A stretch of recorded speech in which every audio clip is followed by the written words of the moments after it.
So today, we're going to dive into a really fascinating theological analysis. The big idea here is that some of the toughest critiques of faith, like the problem of evil or questions about divine rules, might not be separate issues at all. Instead, they could all be coming from one single deep misunderstanding about how reality is structured. You've probably heard this one, right? It's a huge question, and it's a really tough one. If a perfect, all-good being created everything, then why is the world we live in so obviously imperfect? Why is there suffering and what we call evil? It's a challenge that gets right to the heart of everything. And, that brings up another really common point. Why is it that the moral laws laid out for people seem to apply only to people and not to the one who made the laws? This is where you hear charges of divine hypocrisy. I mean, how can a lawgiver be exempt from their own laws? Okay, so the source we're looking at today says, hold on a second, it argues that these aren't just a random collection of difficult questions. It suggests that they all point back to the same root cause, a kind of metaphysical confusion about the way things are. So you've got all these different critiques, right? Free will, the problem of evil, divine morality. They seem like totally separate issues.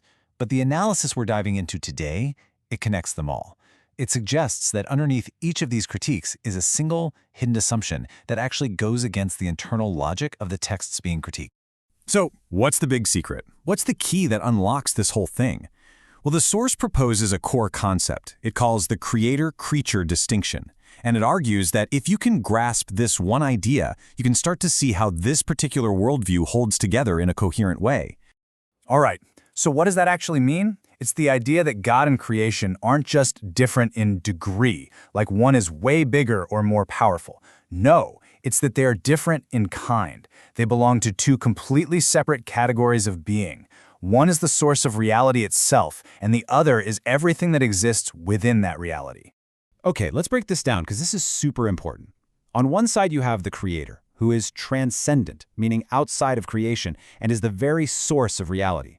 On the other side, you have the creature, who is contingent, meaning dependent on the creator, and is just a part of reality. And this leads to the most crucial point for our questions. The creator's own nature is the standard for good, while the creature is subject to that standard. According to this view, they aren't playing by the same set of rules because they aren't even in the same category. So, that's the distinction. But what happens when we forget about it or just ignore it? Well, the analysis we're looking at says this is exactly where all the apparent contradictions start popping up. The source has a pretty dramatic name for this, a metaphysical collapse. Basically, everything gets jumbled up. When we treat God like just another being inside the system, even if a very powerful one, we start applying our own limitations to him. And on the flip side, when we treat creation itself as the ultimate source of meaning, the lines get just as blurry. And it's this confusion of categories, the analysis argues, that creates the very puzzles we started with. Okay, theory time is over. Let's see how this actually works in practice. How does applying this creator-creature distinction really change how we look at those original objections? Let's follow the logic from the source material and see. All right, let's go back to that first big objection, the idea that God is a hypocrite. The argument goes something like this. If God says, "Thou shalt not kill," but then enacts judgment, he's breaking his own rules. On the surface, it seems like a pretty clear contradiction. But here's the counter from the source, and it's a big one. It says that the very definition of hypocrisy requires both parties to be under the exact same moral obligation. If they are in fundamentally different categories, like creator and creature, then the logic of hypocrisy just doesn't apply in the same way. This is absolutely central to the whole framework. And to make this crystal clear, the source uses a great analogy. Think about a courtroom. The judge is the one who lays down the rules of the court. But those rules are for the defendant, not for the judge herself. The judge is operating from a position of authority that is the source of the rules. So, accusing the judge of hypocrisy for not following rules that were meant for the defendant would be a total misunderstanding of their different roles. The source says this is the same logic that applies to the creator and the creature. All right, now for the other big one, maybe the biggest of all, the problem of evil that comes from free will. And this is a powerful argument. It suggests that if God gave us freedom, and that freedom leads to evil, then that freedom must be a design flaw.